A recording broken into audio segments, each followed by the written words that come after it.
अस्सलाम वालेकुम, good morning Pakistan. सुबह के 8 बज चुके हैं। आप वक्त न्यूज के साथ आपके फेवरेट प्रोग्राम न्यूज लाउंज में आपको खुशामदीद कहते हैं और मैं हूं आपके साथ आपकी होस्ट मदीहा अल्मास और मैं हूं आपके साथ अमीर अब्बास। जैसा कि आप प्रोग्राम के फॉर्मेट के मुताबिक जानते हैं कि हम बात करते हैं नवाए वक्त की अहम तरीन खबरों पर। उन खबरों पर हम अमूमन तबसरे और तज्ज़िये शामिल करते हैं सिर्फ उन लोगों से जिनका ताल्लुक सहाफत से होता है, या वो कॉलम निगार होते हैं या वो वर्किंग जर्नलिस्ट है। लेकिन आज जिन खुसूसी मेहमान को हमने अपने शो में मदऊ किया है वो ना सिर्फ एक बहुत खूबसूरत तज्ज़िया निगार है बल्कि वो उनका ताल्लुक एक सियासी जमात से भी है और वो बहुत खूबसूरत शायरा भी है। वेलकम करते हैं जी बुशरा रहमान साहिबा को।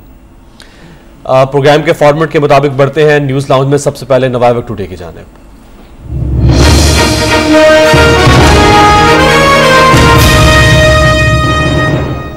नवाए वक्त टुडे में सबसे पहली खबर शामिल करते चले जी। तेहरान में मुलाकात हुई है सदर मुमलिकत आसिफ अली जरदारी की। इन्हीं मुलाकातों के हवाले से कुछ बात हो जाए। तेहरान में मुलाकात, मुज़ाकराती अमल नतीजा खेज बनाया जाए। सदर आसिफ अली जरदारी मुंबई हमलों के मुल्जिमों के खिलाफ ट्रायल में तेजी एतमाद साजी की जानिब एक बड़ा कदम होगा। मनमोहन सिंह ने इस मुलाकात में उनसे ये कहा है। मरहलावार मुज़ाकरात से ताल्लुकात बेहतर हो सकते हैं। जरदारी मनमोहन मुलाकात में इत्तेफाक। मनमोहन के दौरे पाकिस्तान के मुंतजिर हैं। मुंबई हमलों के मुल्जिमों का मामला अदालत में है। जरदारी इलाकाई तिजारत से फायदा उठाया जा सकता है। मुलाकात में गुफ्तगू, दौरा पाकिस्तान का फैसला मुनासिब वक्त पर करूंगा। मनमोहन जरदारी से ताजिकिस्तान, ईरान, श्रीलंका के सदूर की भी मुलाकातें हुई हैं। इस वक्त बुशरा रहमान साहिबा हमारे साथ स्टूडियोज में मौजूद हैं। उनसे तेहरान में इस होने वाली मुलाकात, सदर मुमलिकत और मनमोहन की जो मुलाकात हुई है, और एक दफा फिर से हमेशा से इशू एक बनाया जा रहा है, इसके बावजूद कि अजमल कसाब को उन्होंने सजा भी दे दी। उस सजा को फिर डिले कर दिया गया जी, फिर उसके बाद वही उसको सजाए मौत की सजा फाइनली सुना दी गई। लेकिन उनका ये उन्होंने एक शोशा बनाया हुआ है, मुंबई हमलों में पाकिस्तान तहकीकात को तेज करे, पाकिस्तान ताउन करे। वहां पर जाकर भी यही बात की गई है। आपको क्या लगता है, ये क्या एक डिप्लोमेटिक सा भारत का जो किरदार है?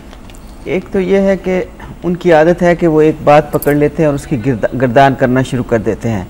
वो बार बार वही बात दोहराते हैं जिसको वो समझते हैं कि वो ख़त्म हो चुकी है। जब तक वो अपना रवैया नहीं बदलते, मुज़ाकरात तो नतीजा खेज हो नहीं सकते।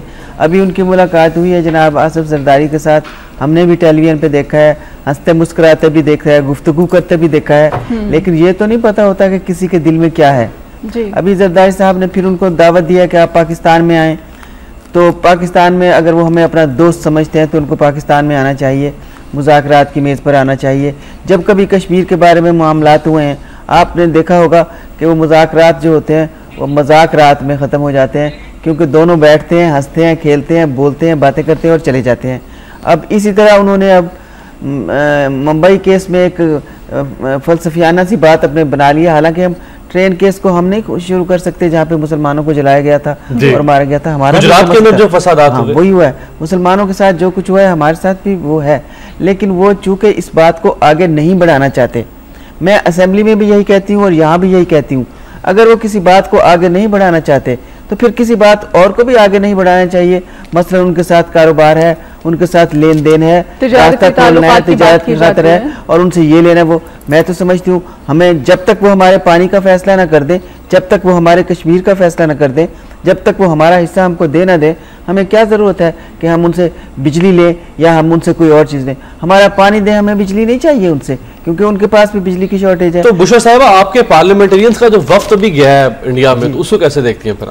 देखिए वो तो अच्छा है, पार्लियामेंटेरियंस को तो आना जाना चाहिए। असूली बात यह है कि हम तमाम सरहद के साथ लगने वाले अपने दोस्तों, सार मुल्कों के साथ दोस्ताना मरासम रखना चाहते हैं। हम हिंदुस्तान को अपना दोस्त समझना चाहते हैं, हम हिंदुस्तान को बॉस नहीं समझना चाहते। उनको भी हमें अपना दोस्त समझना चाहिए, because Pakistan is a big country. Pakistan हमारे बच्चों के लिए, पाकिस्तान एक बहुत बड़ा मुल्क है और हिंदुस्तान उनका बहुत बड़ा मुल्क है। दो मुल्कों को आपस में बराबरी सतह के ऊपर मिलना चाहिए। किस बात की कमी है?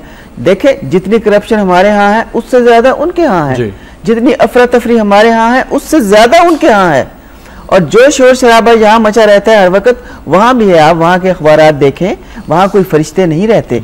ऐसे ही होते हैं मुल्क जो एशिया में होते हैं, जहाँ गुर्बत ज्यादा होती है, जहाँ तालीम नहीं होती, जहाँ सेहत नहीं होती, जहाँ गरीब रो रहा होता है, वहाँ यही मसाइल। अगर हमारे यहाँ कोई जहाज क्रैश होता है तो कल वहां पे भी 2 हेलीकॉप्टर्स क्रैश हो गए, तो इंतजामी फेलियर वहां पे भी है। अब आप उनके अखबार देखें तो उनकी हुकूमत के बारे में और जनाब मनमोहन के बारे में बहुत ज्यादा एतराजात उठाए जा रहे हैं। इतने एतराज़ात यहाँ जरदारी पर नहीं उठाए जा रहे हैं जितने मनमोहन पर उठाए जा रहे हैं। वो कहते हैं कि उनकी इकोनॉमी भी, उनकी पॉलिसियां भी सब फेल हो गई हैं। अवाम मनमोहन के घर का घेराव करने की कोशिश कर रही है।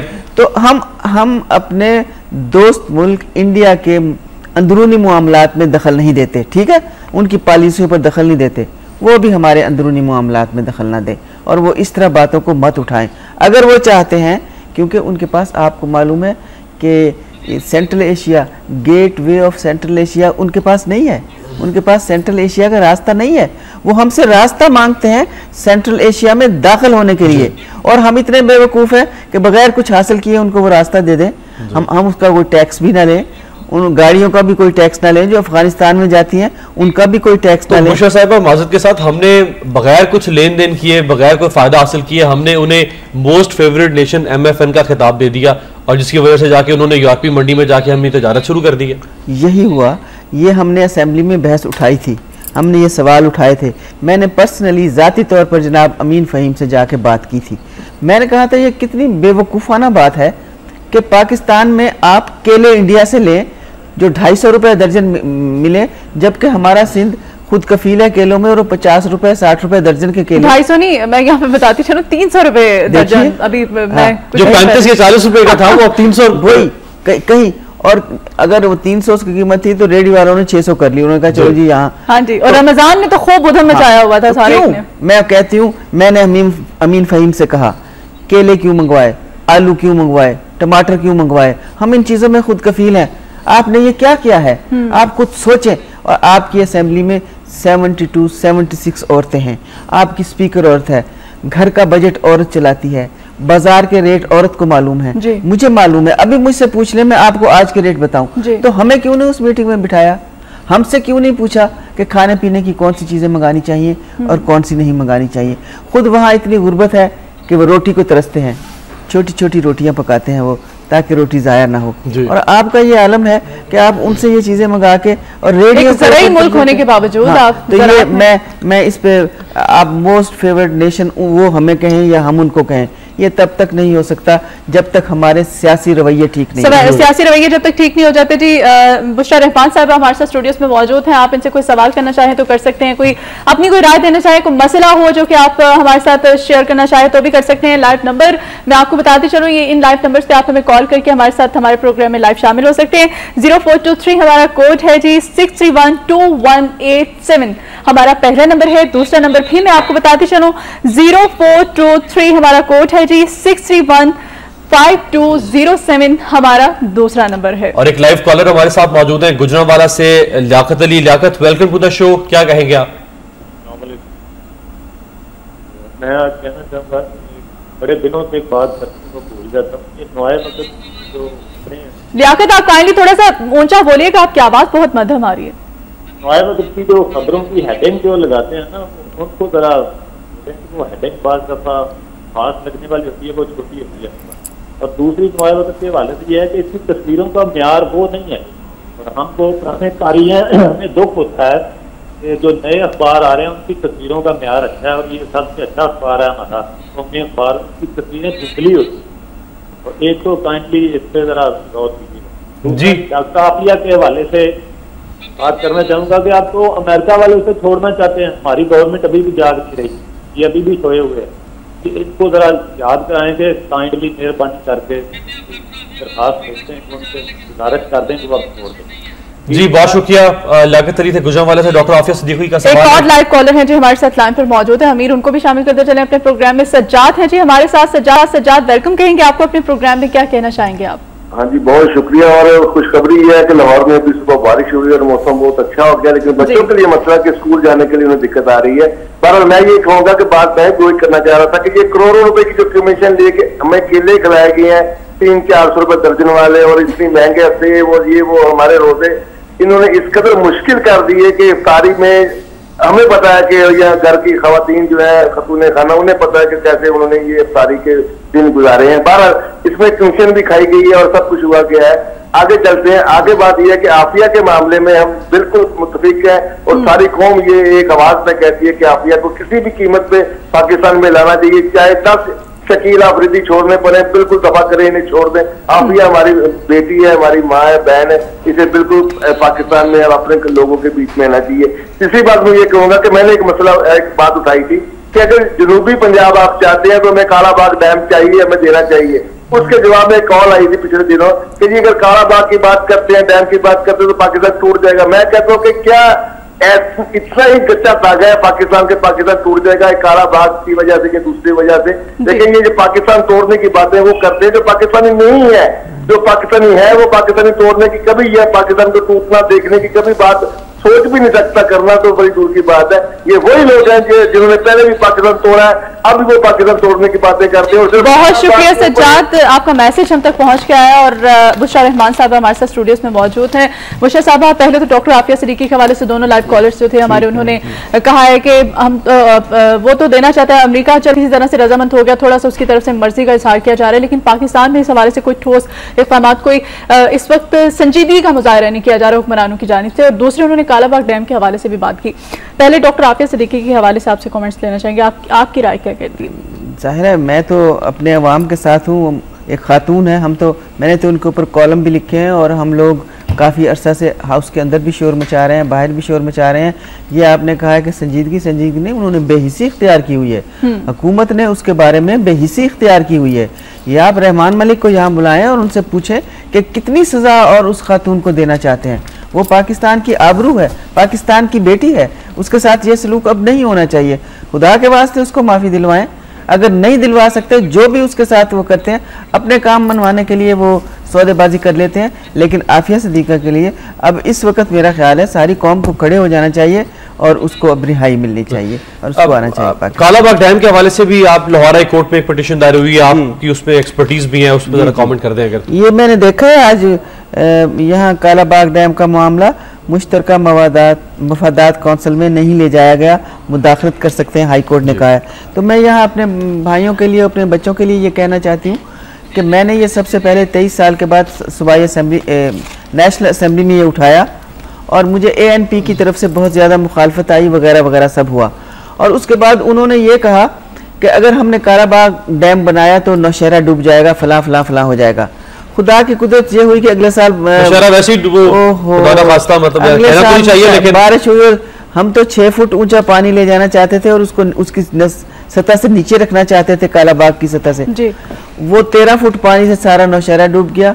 जनूबी पंजाब को जिस कदर नुकसान हुआ है कालाबाग ना बनने का, वो भाई मेरा बता रहा था, लोग बता सकते हैं। उन्होंने मुझे फ़ोन किया कि अगर कालाबाग डैम बनाया होता तो सैलाब का सारा पानी उधर चला जाता और जनूबी पंजाब ना डूबता। तो ये लोग, इन्होंने ठीक कहा है। जब इनसे कहा जाता है कि कालाबाग डैम बनाएं तो कहते हैं कि जी पाकिस्तान टूट जाएगा। पहली बात तो भाई मैं ये कहती हूँ कि ये जो कहते हैं कि पाकिस्तान टूट जाएगा, उनके ऊपर कोई एलिगेशन लगनी चाहिए। दुनिया के किसी मुल्क में बड़े से बड़ा और छोटे से छोटा, जहाँ मैं रह के आई हूँ, जहाँ मैं टीवी पे, कभी कोई टेलीविजन पे, मीडिया पे, इलेक्ट्रॉनिक मीडिया पे कभी नहीं कहता कि हमारा मुल्क टूट जाएगा। इसको जुर्म समझा जाता है। जो आदमी ये कहता है मुल्क टूट जाएगा, इसका मतलब है वो उस साजिश में खुद शरीक है और ये काम कोई किसी के कहने पे कर रहा है। काला बाग डैम बनने से किसी भी वजह से, एक मैं अपने लोगों को, अपने बच्चों को सुबह सुबह ये बता दूं कि कालाबाग पाकिस्तान कयामत तक बनने के लिए, रहने के लिए बना है। इसको कोई नहीं तोड़ सकता। ये आप कर लें। ये पाकिस्तान में एक लाइव फॉलो भी शामिल कर लें, उसके बाद फिर आप अपनी बात कंटिन्यू करें। मैं ये कालाबाग डैम की बात पूरी बताना चाहती हूँ आपको। जी, इस वक्त बुशरा साहब हमारे पास एक लाइव कॉलर है, उनसे जानना चाहते हैं वो क्या कहते हैं। इस वक्त ख्वाजा अंजुम है जी, कराची से हमारे साथ। ख्वाजा अंजुम, अपने प्रोग्राम में आपको वेलकम कहेंगे, क्या कहना चाहेंगे आप? वालेकुम अस्सलाम। सबसे पहले मैं बात ये कहूंगा कि अल्लाह के रसूल से कहा गया कि कबीला बहुत ताकतवर है, इस्लाम अभी इब्तिदाई मराहिल में है, मसलियत से काम लीजिए। मेरे रसूल ने कहा, खुदा की कसम अगर मेरी बेटी फातिमा भी होती मैं उसका हाथ काट देता। जब हजरत उमर बादशाह वक्त थे, आदिल व मुनसिफ थे, बाप मुनसिफ, बेटा मुजरिम, एक पेशी एक पेराए का फैसला कि इसको 100 कोड़े मारे जाएं। चले वो बातें पुरानी हो गई। चाइना के अंदर एक बंदे ने दूध में पानी, साहब ये बात पुरानी नहीं है, आज भी एक बाप मुनसिफ और बेटा मुजरिम है, उसकी भी बात करेंगे। आज जो गैर मुल्की लोग क्या कर रहे हैं, चाइना में एक बंदे ने दूध में पानी मिलाया, उसे सजाए मौत दे दी गई। दूसरे बंदे ने आई जो ब्लू आई का होता है, सैमसंग वालों ने डिजाइन चुराया, उसको 1 अरब रुपया जुर्माना किया गया। मैं कहता हूं बड़े एहतराम के साथ वकार अदालत और एहतराम अदालत को मलूज खातिर रखते हुए कहता हूं, जब मेहरान बैंक वाला यूनिस हबीब टीवी के एक चैनल पे आके कहता है कि मेरा दिमाग शातिर है, मेरे पास तालीम नहीं थी, मैंने लोगों को पैसे दिए, क्या रिश्वत देने वाला मुजरिम नहीं? क्या उसे आपने चौराहे पे टांगा? जब रियाज ठेकेदार कहता है मैंने अरसलान को पैसे दिए हैं और उसने एक और बात की कि मैं लड़कियां भी पेश करता रहा हूं, क्या उसको चौराहे पे नहीं टांगना चाहिए? कहाँ है आपका निजाम अदल? ठीक जी, ख्वाजा अंजुम साहब हमारे साथ कराची से शामिल थे हमारे प्रोग्राम में, उन्होंने अपनी राय दी। इस वक्त एक और लाइव कॉलर है मुस्तफ़ा, उनको अपने प्रोग्राम में वेलकम कहेंगे। मुस्तफ़ा, आप क्या कहना चाहेंगे हमसे? पहले तो मेरा सलाम बेगम साहबा को। बात यह है जी, अभी काला बाग डैम पे जो बात हो रही थी, ये इससे बड़ी मुल्क दुश्मनी, मुल्क गद्दारी, गरीबों से दुश्मनी नहीं क्या हो सकती है कि आज मुल्क जो है वो कहते हैं ना कि डूब जाएगा, डूबा हुआ है करप्शन में, अंधेरों में, गुर्बत में, महंगाई में, तबाही में। इन लोगों ने, ये जो काला बाग के दुश्मन थे, ये मुल्क के दुश्मन थे। यहाँ मैं आपके तवज्जुह से और बेगम साहब की प्रेजेंस में एक बात करना चाहता हूँ कि पहला पत्थर उसको फेंकना चाहिए जो खुद इनोसेंट हो।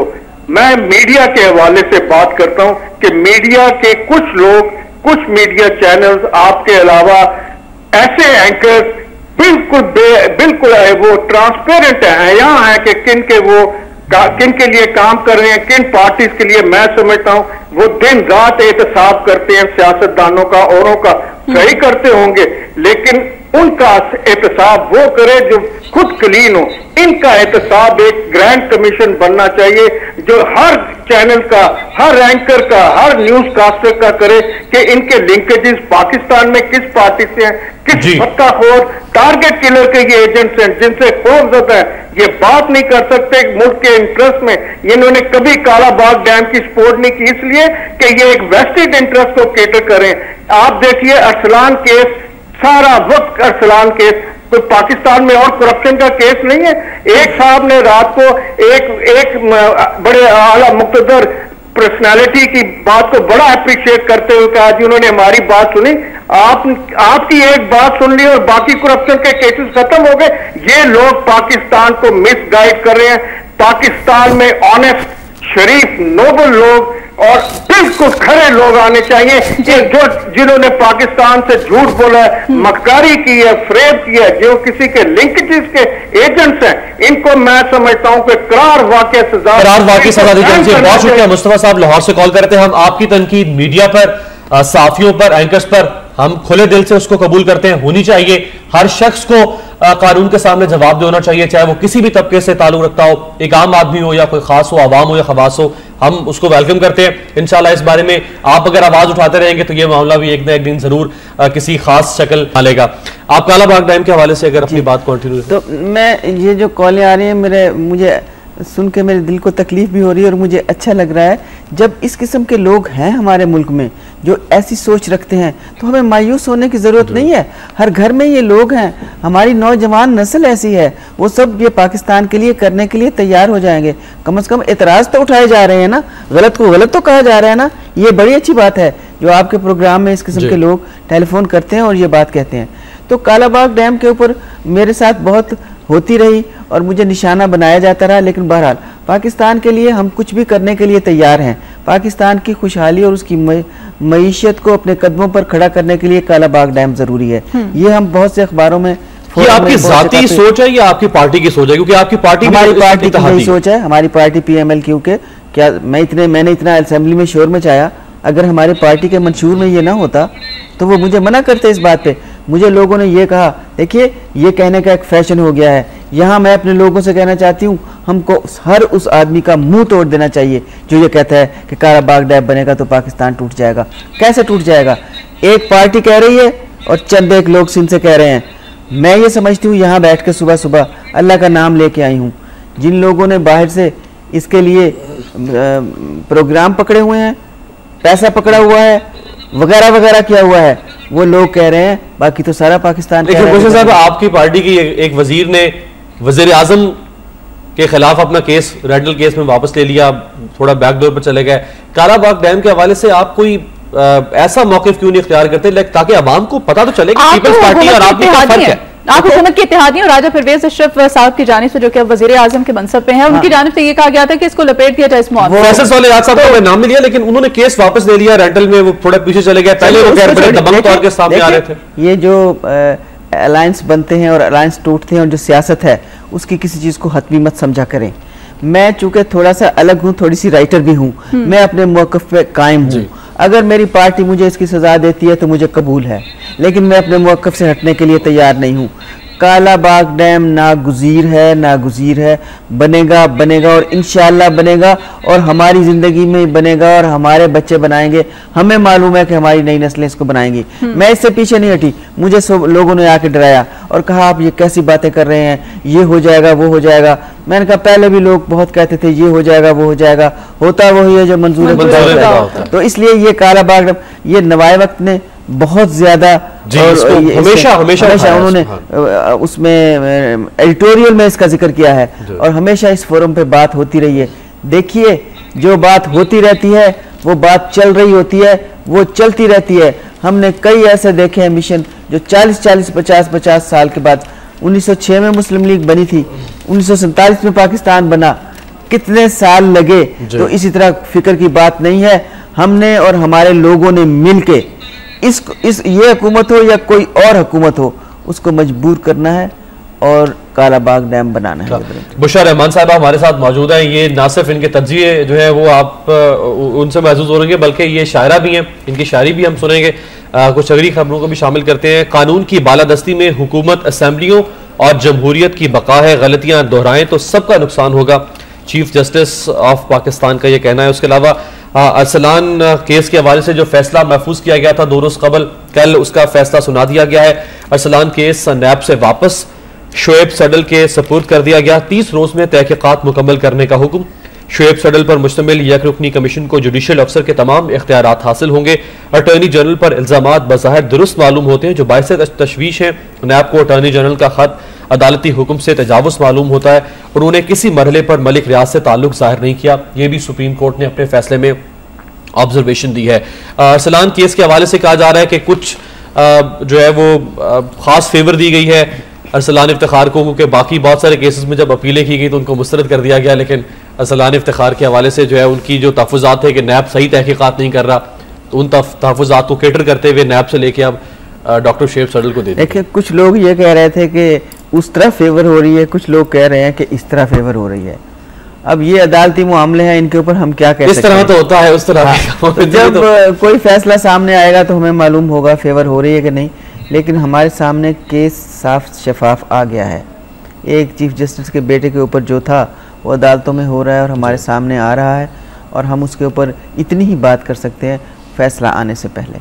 तो हमें उम्मीद है कि इसके ऊपर भी सही फैसला आएगा। डॉक्टर शोएब सडल जो कि DIG भी रहे, IG भी रहे कराची सिंध में, और इनके बारे में कहा जाता है कि पीपल्स पार्टी की तरफ बहुत ज़्यादा इनका झुकाव रहा है पिछले 20 साल से, खास तौर पर जब मुर्तज़ा भुट्टो साहब का कत्ल हुआ था तो ये DIG थे 1988 में बिल्कुल जी कराची में।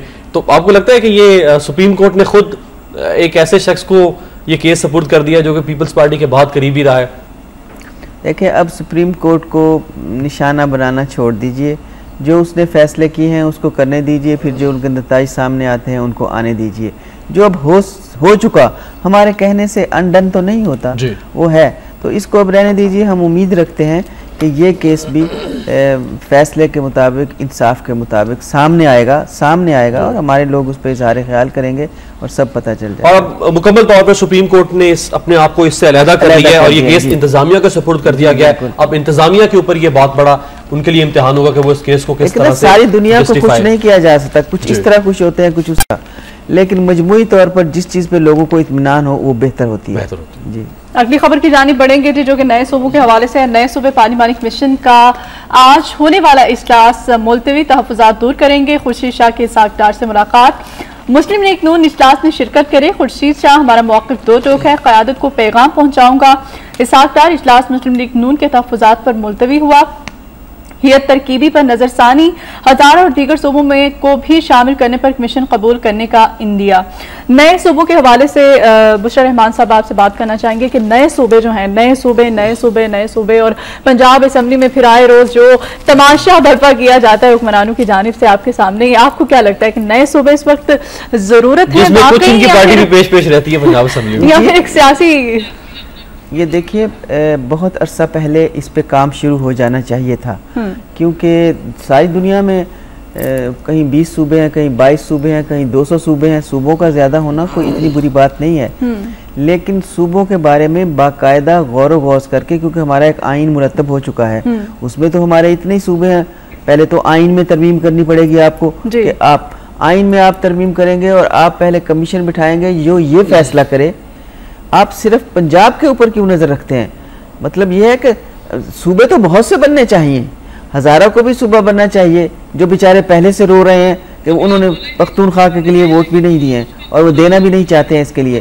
अभी वो पोठोहार के लिए भी सूबे के लिए उन्होंने आवाज़ उठा दी, और जनूबी पंजाब में तो पहले से ही लोग महरूमी का शिकार हैं, और पंजाब बड़ा सूबा है। तो अब आपको ये है कि आपको बहुत सारे सूबे बनाने पड़ेंगे, 2 या 4 सूबे बनने से नहीं होता। मतलब आप इस फेवर में है कि सूबे बनने चाहिए? आप कह रही हैं कि बहुत सारे सूबे बनने चाहिए, क्योंकि लेकिन फिर इससे आपको नहीं लगता कि जो वज़रा और मशीर जो है उनके जो वसाइल है वो भी बढ़ जाएंगे? अभी आप देख सकती हैं सारी सूरत हाल ये है। देखिए, पहली बात तो ये है, तो फिर बेचारे अवाम तो हो गए ना, पहली बात और हुक्मरान और आपके वसाइल, और फिर अवाम कहाँ गए? जब पहले ही सूबे नहीं संभाले जा रहे, उनका इंतजाम, उनकी लॉ एंड ऑर्डर की सिचुएशन, उनमें क्या सबको रोटी पानी कपड़ा मिल रहा है?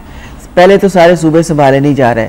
उसके उधर में ये कहते हैं कि अगर हम इनको छोटा कर देंगे और इनकी इंतज़ामिया अलग कर देंगे तो जाहिर है उतने ही गवर्नर होंगे, उतने ही चीफ मिनिस्टर होंगे, उतने ही वज़ीर होंगे, तो क्या वो ये सब कुछ कर लेंगे? ये बात की बात है।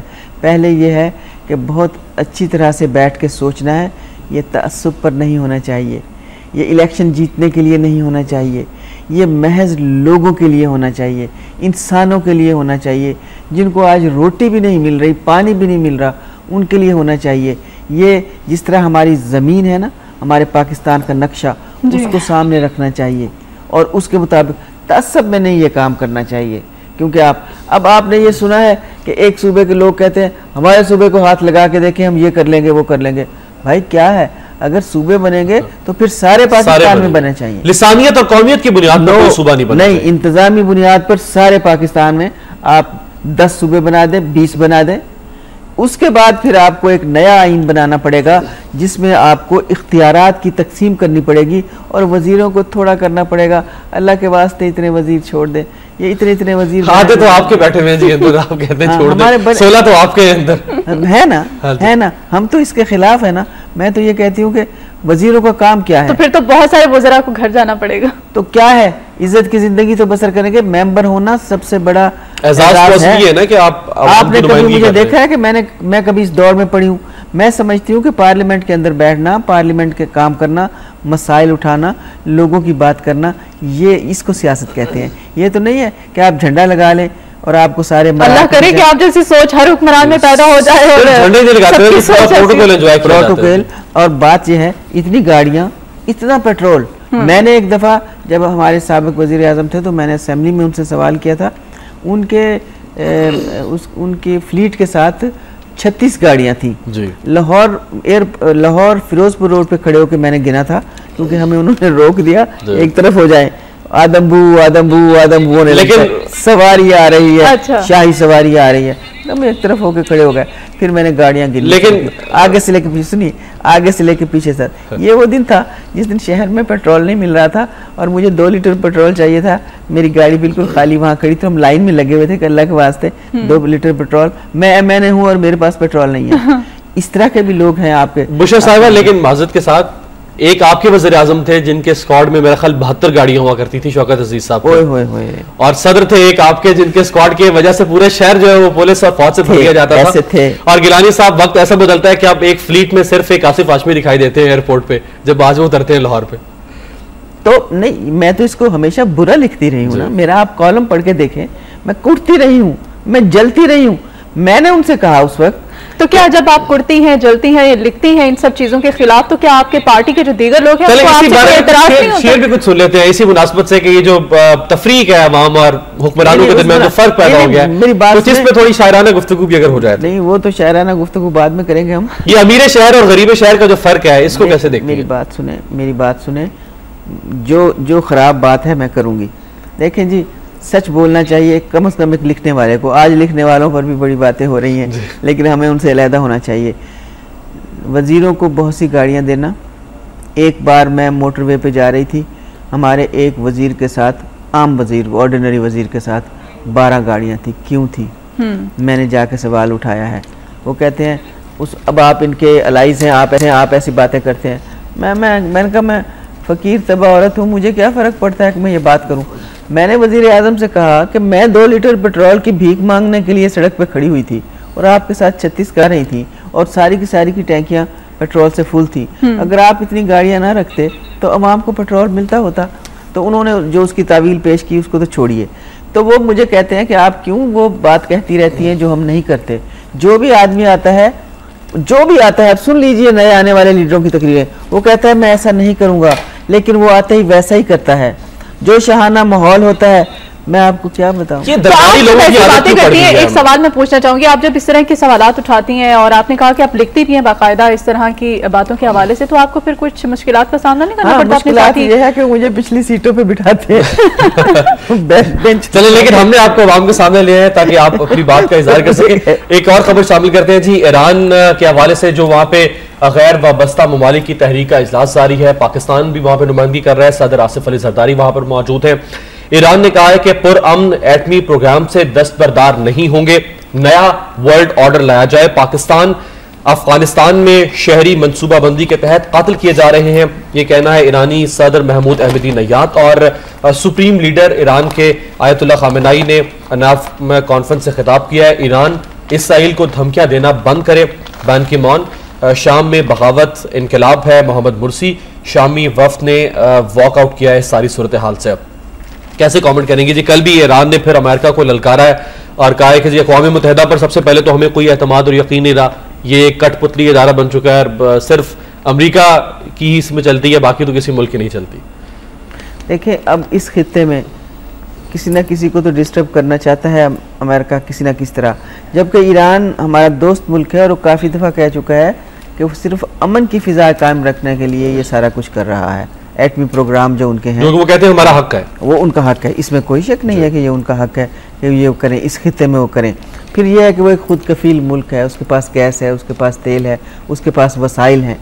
तो ये जो सुपर पावर्स हैं इनका फोकस वही मुल्क हो जाते हैं जैसे इराक था, जिनके पास वसाइल होंगे, जिनके पास तेल, जो उनको आंखें दिखाते हैं, हाँ उनको वो करते हैं। तो मेरा ख्याल है ये वो वक्त है जिस तरह अपनी कौमियत के ऊपर नेशनलिस्ट है ईरानी कौम, उस तरह हम लोगों को भी वो रवैया इख्तियार करना चाहिए और अपने दोस्तों का साथ देना। थोड़ा फर्क है बुशरा साहिबा, आप शायद इससे एग्री या डिसएग्री करें। आप कह रहे हैं कि कौमियत पाकिस्तानी कौम जब आंखें उठाती है तो पाकिस्तानी हुक्मरान आंखें झुका देते हैं, ईरानी कौम जब आंखें उठाती है तो फिर महमूद अहमदी नैयात से लेकर सुप्रीम लीडर और एक आम ईरानी अफसर जो है वो भी उसी तरह से आंखें उठाते हैं और अमेरिका को घूर के देखते हैं, जिस तरह से भी उन्होंने बयान दिया। नेशनलिस्ट कह रही हूँ ना, वो नेशनलिस्ट है, वो कौम नेशनलिस्ट है, वो उसके ऊपर अपनी ज़ात नहीं रखती सामने, वो फिर अपनी कौम सामने रखती है कि ये हमारी कौम है। तो ये हमारे हुक्मरानों को भी ऐसा होना चाहिए। और ये तब होते हैं, मैं आपको बताऊं, जब आप पेट भर के रोटी खाते हैं। जब आप रोटी मांग के खाते हो तो आपकी निगाह झुकी रहती है। हम तो ये चाहते हैं, ये सब कुछ करने से बेहतर है, मैं कहती हूँ कि इतने गरीब किसान हैं उनको सब्सिडी देनी चाहिए। हमारे यही मैं कह रही थी कि इनको पैसे दे दो, ये टमाटर उगाएंगे, आलू उगाएंगे, सब्जी, खुदा की कसम ये किसी को भूखा नहीं मरने देंगे। इन किसानों को ज़मीनें दे दो, इनको मशीनरी दे दो, ये ज़राई मुल्क है, इसको ज़राई मुल्क बना दो। इन किसानों को अगर ज़मीनें देने लग गए तो अपने असासे उनके फिर खाली हो जाएंगे ना, करना पड़ेगा, ये तो एक दिन करना पड़ेगा। देखें, क्योंकि ये पढ़ी लिखी जो कौम है हमारी, अब हमारे बहुत सारे स्टूडेंट हैं ज़राती कॉलेज में, ज़राई कॉलेजों में पढ़ के आ रहे हैं, इन सारे स्टूडेंट्स को ज़मीनें अलॉट करके मशीनें देनी चाहिए और मशीन हुकूमत को देनी चाहिए। आपने कहा कि आवाम को जो है रिलीफ देना चाहिए और कुछ इस तरह के हुकूमत की जानिब से प्रोग्राम शुरू करने चाहिए कि आवाम को रिलीफ मिल सके। इस वक्त मियाँ वाली से हमारे साथ एक लाइव कॉलर हैं जी, उनको अपने प्रोग्राम पे वेलकम कहेंगे। क्या कहना चाहेंगे आप हमसे आज? अस्सलाम वालेकुम, मैं औरंगजेब खान बोल रहा हूँ बेगम से। वैसे हमने कालाबाग डैम पे काफी बात की है, तो पहली बात तो ये है कि 3 सूबे जो मुखालफत कर रहे हैं उनकी ये जो लेपालिक असेंबलियां कर रही हैं, क्वेटा, पेशावर, सिंध, इसमें देखें वागदत दफ्तर और लोग के घर जला रहे हैं। तो आवाम तो कालाबाग के हक में है, वो तो सस्ती बिजली चाहते हैं। दूसरी बात यह है कि ये पीपल्स पार्टी सूबे बनाना चाहती है, तो पहले जनूबी पंजाब को जो नुकसान है, इनकी चश्मा झेलम लिंक कैनाल इन्होंने बंद कर दिए, ग्रेटर थल कैनाल बंद कर दिए। इन्हें सिंध में ये 12 क्यूसिक दे रहे हैं, 6 गुना कम 2 क्यूसिक ये दे रहे हैं जनूबी पंजाब को पानी। सतलज और इसका जो इन्होंने बेचा है उसका मुतबादिल इन्होंने कालाबाग डैम पे किए। हजारों एकड़ सूबे से पहले पीपल्स पार्टी वाले इन्हें कालाबाग डैम बना दे, तो फिर ये आपके 2 तबके हैं सरायकी इलाके में। जी औरंगजेब, आपका मैसेज हम तक पहुंच गया। एक और लाइव कॉलर है जी नबी बख्श हमारे साथ लाइन पर मौजूद है। नबी बख्श, अपने प्रोग्राम में आपको वेलकम कहेंगे, क्या कहना चाहेंगे आप? Thank you. मैं ये कहना चाहूंगा कि ये बुशरा रहमान साहब कह रहे हैं कालाबाग डैम बनना चाहिए। क्यों बनना चाहिए भाई? आप लोग सुबह सिंध की शेयर करना चाहते हैं, कालाबाग डैम सिंध के लिए कल आप ना गए। एक बार गुड्डू में बनाए आप, मैं आपको बड़ी बताऊं कि गुड्डू में ऑलरेडी 1465 मेगावाट 1665 मेगावाट का वाटा गुड्डू थर्मल है, और अभी जो दूसरा 764 मेगावाट का बिजली घर तामीर हो रहा है, जो आखिरी मरहले में इंशाल्लाह दिसंबर तक बन जाएगा। वहां बनाए कालाबाग डैम। ये जो 3 सूबों की साहब, आप जिस जमात से ताल्लुक रखते हैं, बुशरा साहबा आपकी इत्तेहादी है, आप उन पर क्यों गुस्से हो रहे हैं? ये इनकी मजबूरी है, हमारी शादी है भाई, ये इनकी मजबूरी है, हमारी शादी है, हमारी मजबूरी है कि हम इनकी शादी है। नहीं, कुछ आपकी मजबूरी है, कुछ इनकी मजबूरी है, तो आपने अपनी मजबूरियों के अंदर आवाम की मजबूरियों की तो कोई एहसास नहीं है। पीपल्स पार्टी हो या कोई और जमात हो, कालाबाग डैम पे कोई कंप्रोमाइज नहीं करेंगे। चले जी, बहुत शुक्रिया, जवाब देते हैं जी। सिंध से कॉल थी, एक और लाइव कॉलर है जी नैयर सुल्ताना साहिबा, उनको भी अपने प्रोग्राम में शामिल करते चले। नैयर सुल्ताना, आपको वेलकम कहेंगे, क्या कहना चाहेंगे आप हमसे? सर जी, मेरा नाम नैयर सदफ है, सुल्ताना डाकू ना बना दीजिए। अच्छा ठीक है नैयर सदफ, फरमाइएगा क्या कहना चाहेंगे? मैं ये कहना चाहती हूँ, चले मैं सुल्ताना डाकू, मैं ये कहना चाहती हूँ कि मैं पेशावर भी जाती हूँ, मेरे रिश्तेदार हैं भाई, वो इतने गरीब लोग हैं, पठान लोग इतने गरीब लोग होते जो हमारे जाते हो वॉशरूम में पानी नहीं होता। मैं उनसे कहती हूँ क्यों नहीं बनाते आप कालाबाग डैम? वो कहते हैं जी हम तो बनाने को तैयार ही, हमारे बड़े लोग ही हमें गलत गलत मशवरे बताते हैं, हमें डराते धमकाते। अच्छा मेरा मसला है आज ये बेगम साहब से मुझे ये पूछना है कि हम इतना पैसा खर्च करते हैं, हमारा टैक्स देते हैं, हम एजुकेटेड लोग हैं, हम हमारे यहाँ काम करने वाले आते हैं, जरा हम उनसे एक फासला रखते हैं। लेकिन जब हमारी पढ़ी लिखी ख्वातीन असेंबली में जाके लड़ती हैं, अपने दुपट्टे फाड़वा देती हैं और बेढंगी हो जाती है, और ऐसे लड़ती है कि शायद हमारे घर में जो काम करने वाली आती है वो भी ऐसे नहीं लगती होगी। जब वो हमसे जिक्र करती है हमें शर्मिंदगी होती है कि एक एजुकेटेड खातून का और एक अनएजुकेटेड में फर्क होना चाहिए। तो फिर ये असेंबली में जाकर जब मैंने ऐसी पहलवानी ही करनी है तो फिर हमारा खर्चा क्यों करवाते हैं? हम जो इतनी मेहनत से करते हैं, आप बताएं कि कोई जेब देता औरतों को? जी नैयर सदफ साहिबा, बहुत शुक्रिया हमारे प्रोग्राम में कॉल करने के लिए, और आपका मैसेज हम तक पहुंच गया। बुशरा रहमान साहब हमारे साथ स्टूडियोज में मौजूद है, और आपने देखा कि कुछ लोग जो है इस फेवर में कालाबाग बनना चाहिए, कुछ कहते हैं नहीं बनना चाहिए। हमारा मकसद तो ये है कि डैम बनना चाहिए, बिजली बहरान पर काबू पाना चाहिए इस वक्त, और मुल्क में जो सूरत हाल है उसको सही करना चाहिए, चाहे नीरा पीरा काला कोई भी बात। मादूद चंद लोग हैं, ये मैं इस किस्म के रवैये की आदी हूँ। कालाबाग डैम के लिए मैं बहुत सी गालियां सुन सकती हूँ, मेरा जिगर बहुत है। आप ऐसा करें, एक रेफरेंडम करवा लीजिए, सही टेलीविजन के जरिए करवा लें या अखबारों पर करवा लें। हाँ जी, आपको पता लगेगा 99.9 लोग कहते हैं कि कालाबाग डैम बनना चाहिए। बीच में से 2-4 लोगों को इस तरह गुस्सा आ जाता है, जब बन जाएगा तो उनका गुस्सा उतर जाएगा। वो बस लेते हैं जो हम इस वक्त डिस्कस नहीं कर सकते। अभी हाई कोर्ट ने क्यों कहा है 25% उसके ऊपर काम हो चुका है और अरबों रुपए उसके ऊपर खर्च हो चुके हैं। ये क्यों आया है हाई कोर्ट में? जो उन्होंने कहा अगर ये बन सकता है मंसूबा तो क्यों नहीं बनता। ये अगले 6 साल में पाकिस्तान को खुद कफील कर देगा, जबकि जिन डैम्स का नाम ले रहे हैं वो 20 साल भी नहीं बन सकते, उनके ऊपर काम नहीं हो चुका।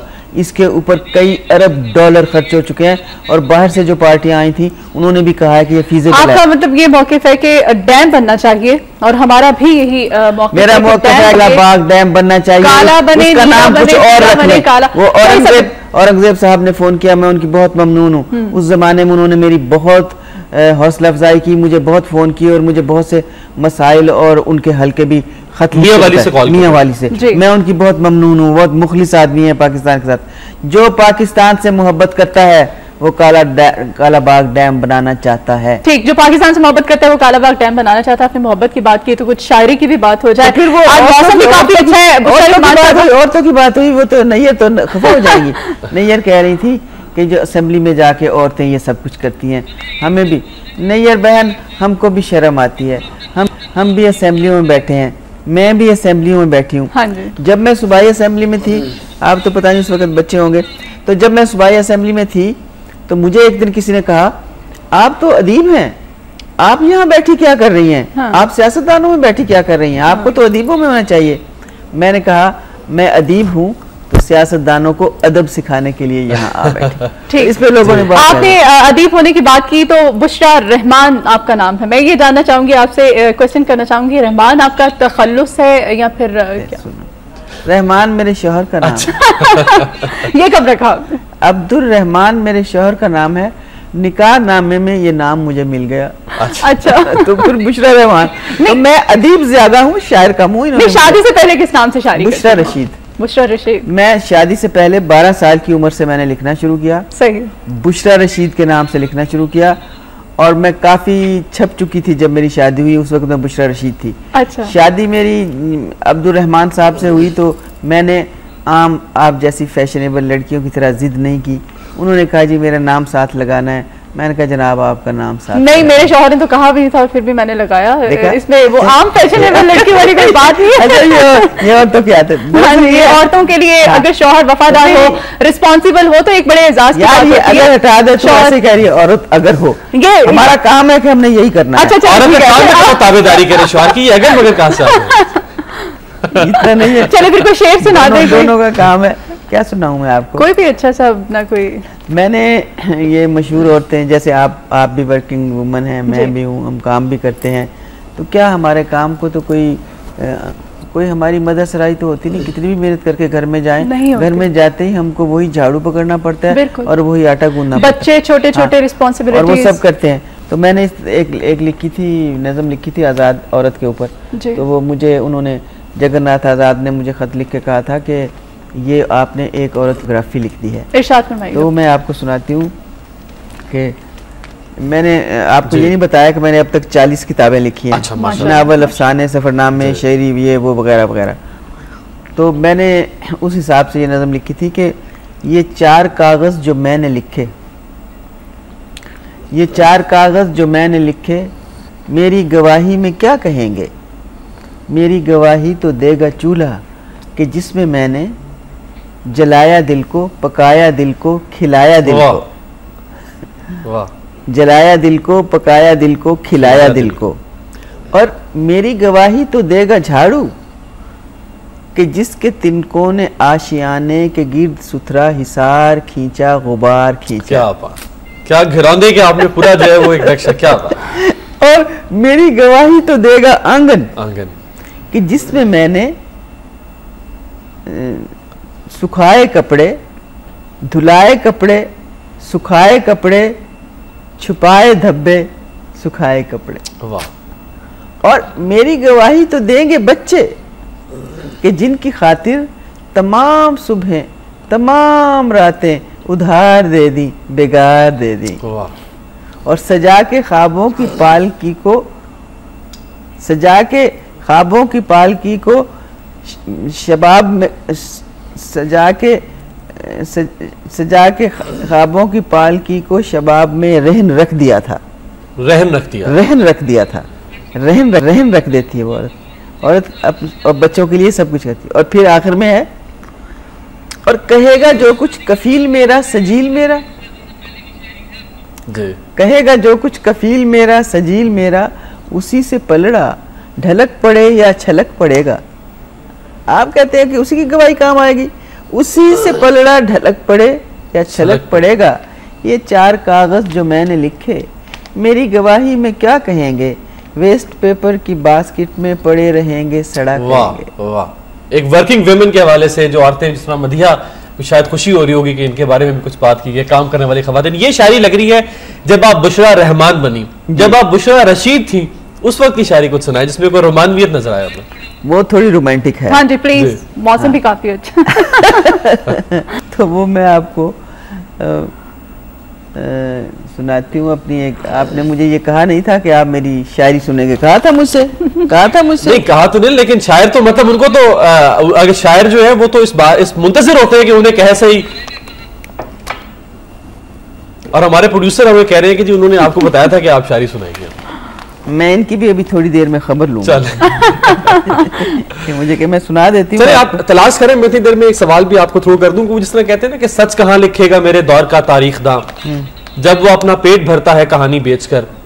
तो अदीब का और लिखारी का जो किरदार है हमारे माशरे में, वो भी बहुत ज्यादा अफसरदा और अफसोसनाक लगता है। उस पर भी कुछ साथ साथ कॉमेंट अगर आप कर दें तो। भाई अब की ऐसी बात ना करो, हमारे ज़माने की बात है। हमारे हमसे पहले जो अदीब गुजरे हैं बड़ी सच्चल और बड़ी दयानतदारा और बड़ी मिजरेबल लाइफ गुजार के गए हैं वो। लेकिन आज का अदीब तो अपने कलम को बेचने में बहुत होशियार है। बहुत होशियार है। आपको नहीं मालूम है कि बोलियां लग रही हैं यहाँ पे, और जो अदीब नहीं भी हैं वो दूसरे का कलम छीन के अदीब बने बैठे हैं। और ये आपका जो इलेक्ट्रॉनिक मीडिया आया है ना, उसने आके तो छोटे छोटों को बड़ा बड़ा अदीब बना दिया है। मैं अपनी एक गजल आपको सुनाना चाहती हूँ। अदीब जब सियासत में आते हैं तो वो सियासतदानों को अदब सिखाते हैं, और मीडिया जो है वो अदीबों को कुछ अदब सिखाने की कोशिश कर रहा है। नहीं, अदीब बनाने की कोशिश कर रहा है, क्योंकि कोई भी आदमी कुछ भी लिख के ले आए वो उसका ड्रामा बना लेते हैं। कुछ नहीं है उनका। बस चूंकि बहुत कम रह गया बुशरा साहब, हमें हेडलाइंस सुनानी पड़ना है। आप कुछ भी अगर सुना दें तो सुना देती हूँ कि